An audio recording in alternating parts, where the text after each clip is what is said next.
Дури 45 ученици од Штип кои ја повторувале годината не се врателе во училишните клупи.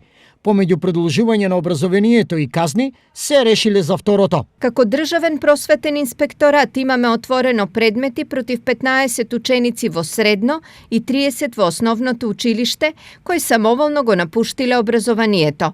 Во сите случаи имаме правосилни пресуди од Основниот суд Штип, со кои родителите се казнети со парична глоба од 15 до 250 евра. Појасни за телевизија Стар Татјана Алексова, државен просветен инспектор. Последната постапка е водена против ученик од прва година во средното колене Ехтенин.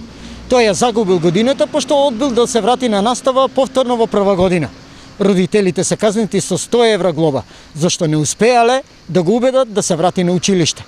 Јас и мојот сопруг направивме се да го убедиме синот повторно да ја запише годината, но тој бил длабоко навреден од професорката по историја и не ни помислувал повеќе да учи. На час рекол каква историја треба да знам кога таа постојано се менува, зашто и добил завршна оцена единица. Истакнала мајката НМ пред судот. Ова е прв случај и се надевам ќе биде последен случај.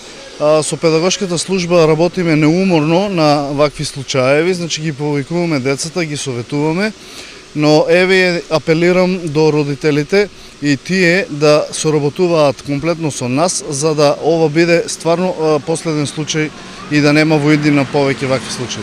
Добар дел од учениците по казните се враќаат повторно во училишните клупи, но има и пример на ученичка која и покрај казните одбива да учи. Се работи за ученичка од 8 оделение која наводно се омажила и го напуштила образованието.